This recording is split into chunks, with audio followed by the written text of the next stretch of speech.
Hello, I'm Hannah, 49-year-old mother who divorced and remarried. I have a daughter who's 25. There has been a significant amount of turmoil in my life, and I completely blame myself. Well, I have a crazy ass story worth writing for, but to have a better understanding, you must know a little bit about my past.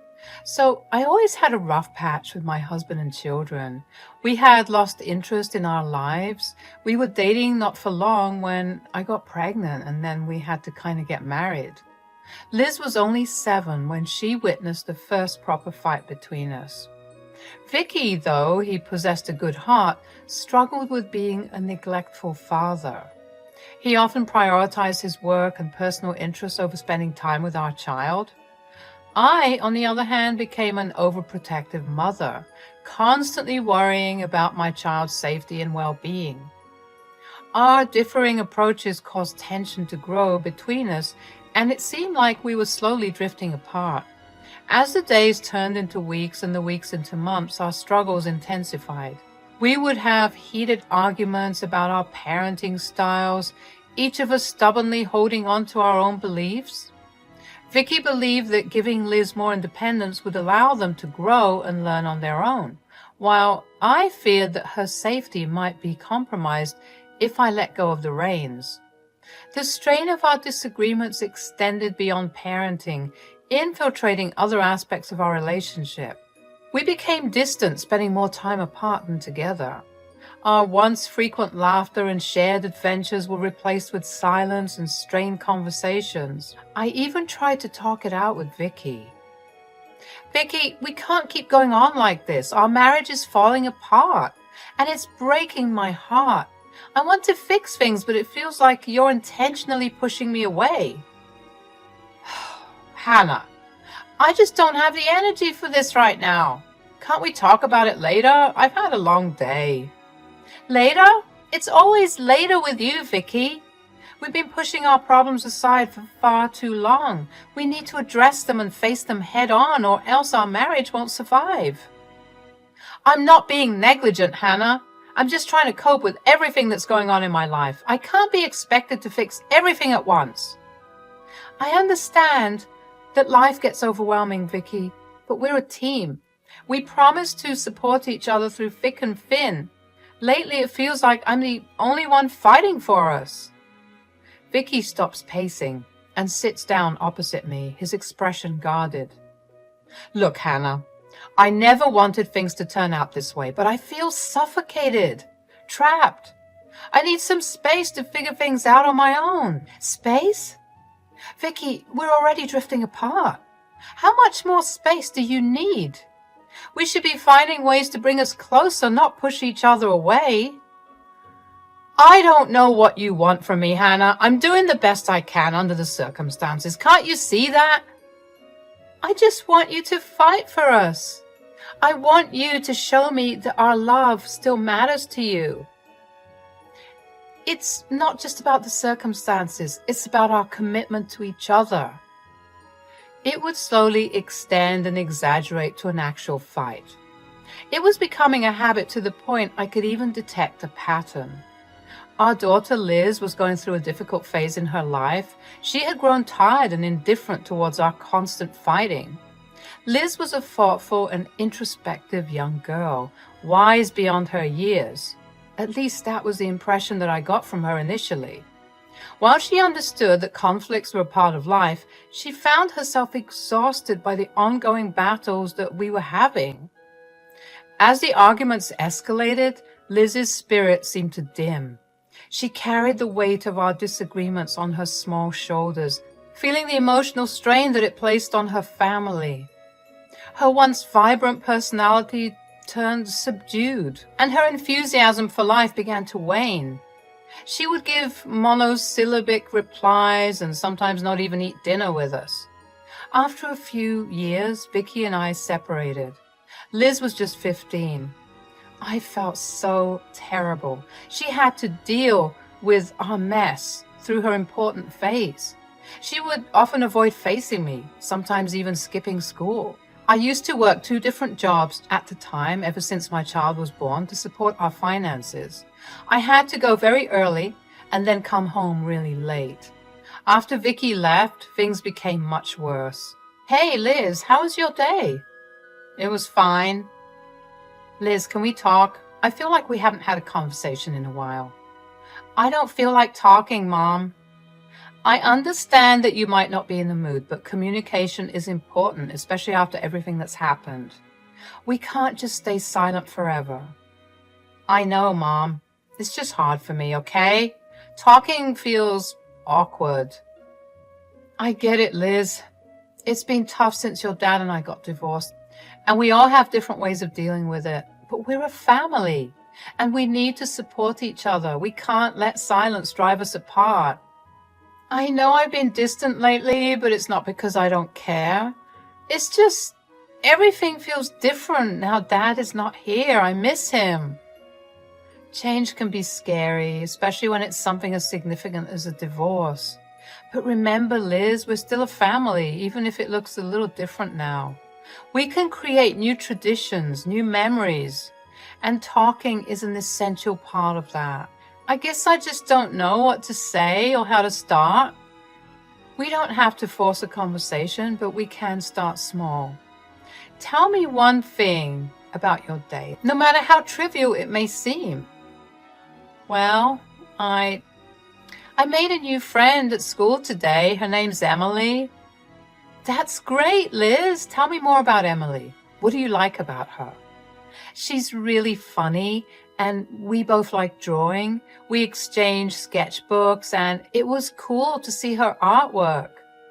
That sounds wonderful, dear. It's fantastic that you found someone who shares your interests. It's quite hard to get anyone like that. Maybe you could invite Emily over sometime and we can all have an art session together, over a cup of tea and all. Yeah, that could be fun, I guess. Our conversations were always short and simple. Sometimes she would want to share something, sometimes she wouldn't. She always wanted to get into small conversations about her dad. I felt like she was in desperate need of a father. She always preferred her father more than me. Vicky took her fishing, picnics, and long drives. They had a good father-daughter bonding. I was the one who was rigid and skeptical about things.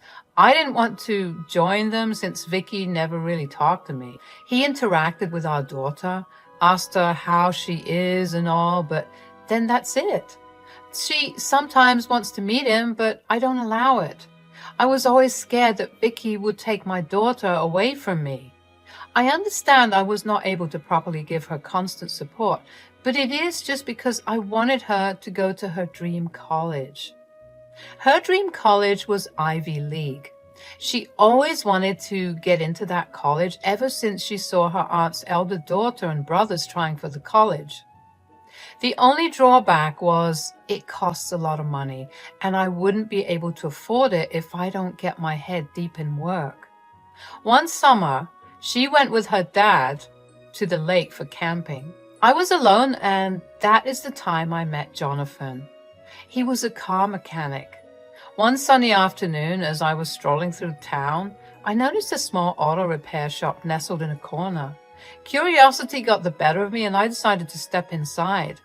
That's when I first laid eyes on Jonathan, a charming, ruggedly handsome car mechanic with a mischievous smile that instantly caught my attention. Jonathan greeted me warmly, and we struck up a conversation. He was passionate about his work and spoke with such enthusiasm that it was contagious. As he explained the intricacies of fixing engines and the beauty of turning a simple car into a well-oiled machine, I couldn't help but be captivated by his knowledge and dedication. I was so awed by his charm that I wanted to visit him again.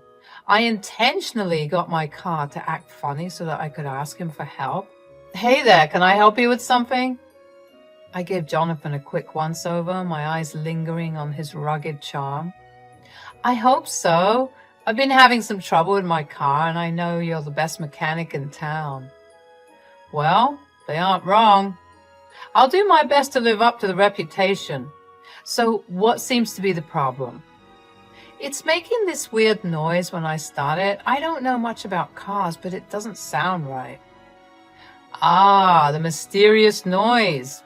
Don't worry, Hannah. I've got a keen ear for those. We'll figure it out together. Please make yourself at home.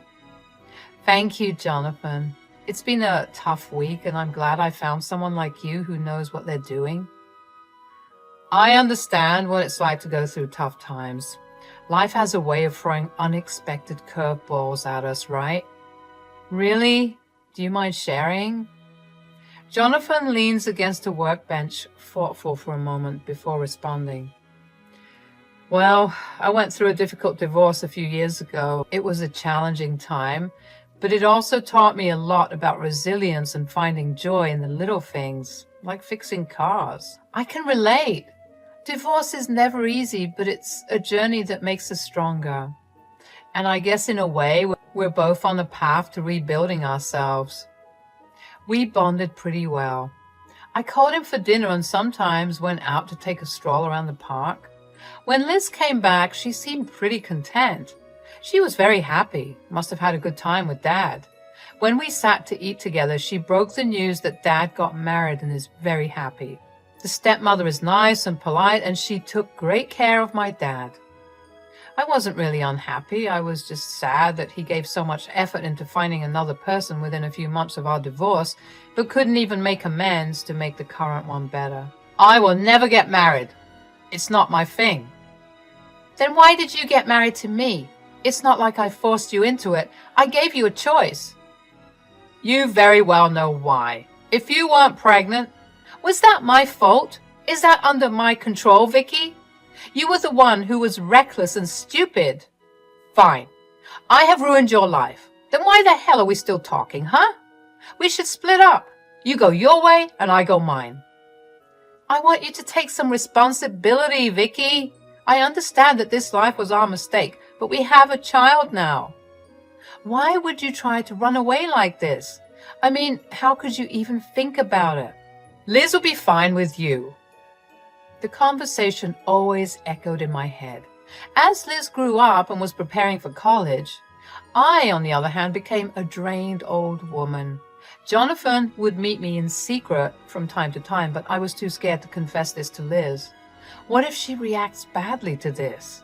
It began gradually, with Liz and I including Jonathan in our mother-daughter outings. At first, I feared that Liz might feel overshadowed or neglected, but instead, she welcomed his presence with open arms.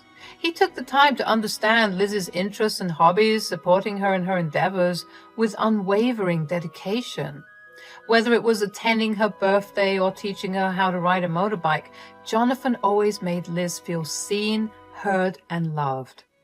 But as the days turned into months, Liz began confiding in her stepmother, seeking solace and guidance. They would spend hours engrossed in conversation, sharing stories, dreams, and even their worries. Their connection was built on a foundation of trust and understanding, a relationship that blossomed naturally and beautifully. It wasn't long before I realized that Liz preferred the company of her stepmother over me. At first, it stung, and I couldn't help but feel a twinge of jealousy. But as a mother, my ultimate goal was to see my daughter happy, and it warmed my heart to witness the genuine love and affection between them. Are you going to Vicky's? Yeah, after class. Why? Class is going well? Made new friends? Yeah, Mom, it is. Bye.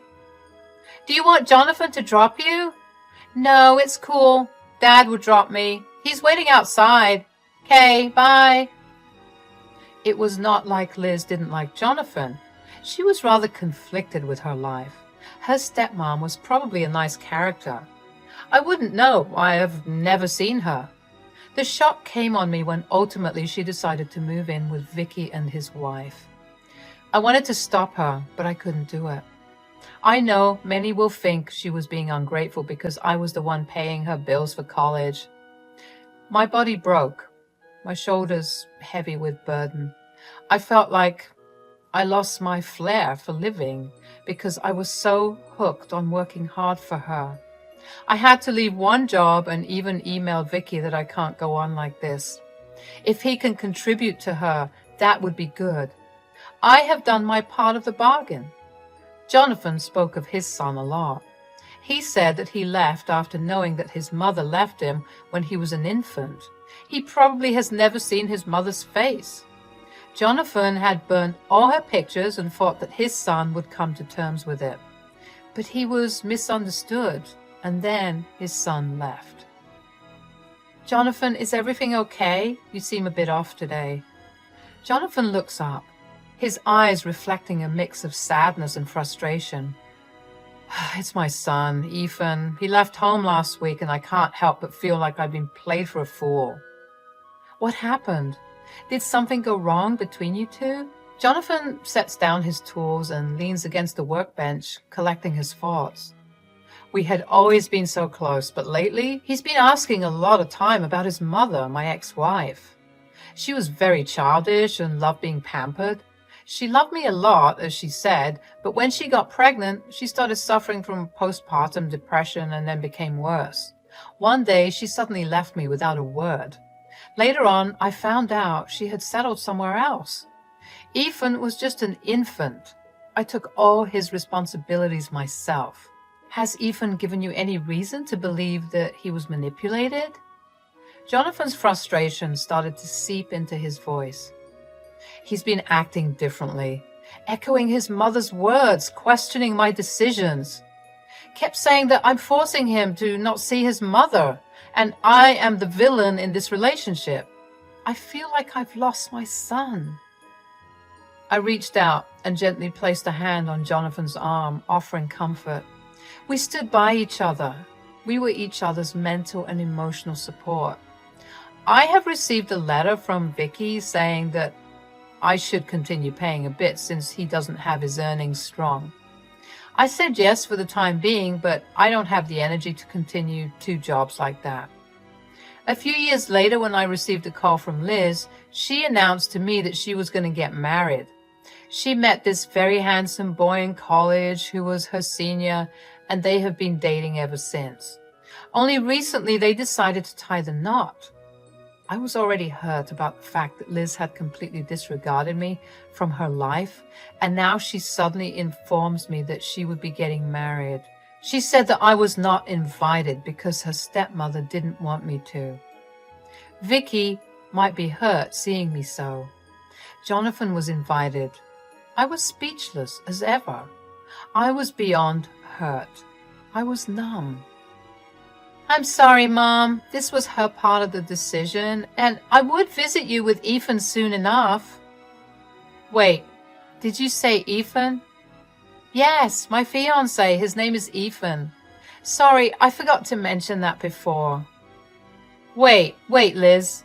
This Ethan person, are his parents going to be there? Why do you care? Just tell me. Well, no, Ethan's parents are divorced. He doesn't acknowledge his dad and that he is still looking for his mother. I mean, he has never seen his mother and a lot of other things, but why are you asking me all of this? I became quiet with shock. If this was Ethan, Liz was making a mistake. I mean, it would be a funny scene, to be honest. I just kept quiet about it. I wanted to see how it ended up. Jonathan said he would go and pay a visit, but not talk to anyone else but Liz. I was stoked by the fact that my ex-husband's current wife is my current husband's ex-wife. Damn, that's some crazy mix-up. So technically, Liz and Ethan would be step-siblings. This would be a nightmare, and for some reason, I couldn't contain my laughter. When the epic day arrived, I was in my room reading an article when I get a call from Liz again. She was crying profusely. Before the ceremony was about to begin, Jonathan awkwardly interrupted Liz to give his regards to her, but then Mindy recognized him and squealed before fainting into Vicky's arms. Ethan was extremely furious about the whole scenario, and he confronted Mindy about everything later when she gained consciousness. Then Mindy and Jonathan had a ridiculous fight in front of all the guests, and when Vicky tried to intervene, Jonathan packed a few punches on him. The cops came quickly because one of the guests thought that things went out of hand. Mindy kept hysterically shouting at Vicky about me, slurring names of the devil at me. Overall, the wedding became a total mess. Ethan was extremely disgusted that we hid the secret from them, but it was me who could have mentioned it once Liz called. "Did you know about this?" "I suspected so." "And you didn't bother mentioning me?" "You have already taken the helm of your life long back. Why do you care what I would have to say? I hardly doubt you would have believed me in the first place." Mom, look, I'm sorry, okay? I was an idiot. I should have stayed with you, and I was planning to. You are not invited here anymore, Liz. Jonathan and I would be moving to Texas soon. I would rather suggest that you and your father deal with things from now onwards. But Mom, Dad went all bankrupt with all the preparations of the wedding turned into a disaster. There are still certain things left to be paid. We can't do this without you. Mom, please, I said I'm sorry. I'll try my best to repay you, I swear. I have made my decision, Liz. But what about all these years I paid for the bills and your dad didn't contribute a single thing? You got to a college because of me, and this was how you repaid me? You moved in with the person who cared less about you in the first place. He was doing all of these for you out of spite towards me. Do you get that, Liz? I'm sorry for being the mother you never deserved. Mom, please, hear me out. I cut the call. I wasn't going to spend a single second with an ungrateful human being. She was Vicky's daughter, not mine anymore. I bailed Jonathan out from the cops, where I also met Vicky and the rest. Ethan was still in shock most of the time. Liz and Vicky kept insisting that I stay and contribute so that they could pay off the extra cash. I blocked all the words thrown at me. They never really gave a damn about me. I deserve all the money that I wasted on my daughter. Now, what they do with their lives was none of my business anymore. Jonathan and I wanted to be happy in life. That's what we aimed for. Texas became our permanent home and happiness. Amidst the chaos and confusion, we found strength in our love and resilience as a family. We knew that we had a choice to make, to let this revelation tear us apart or to confront it head on and find a way to move forward together.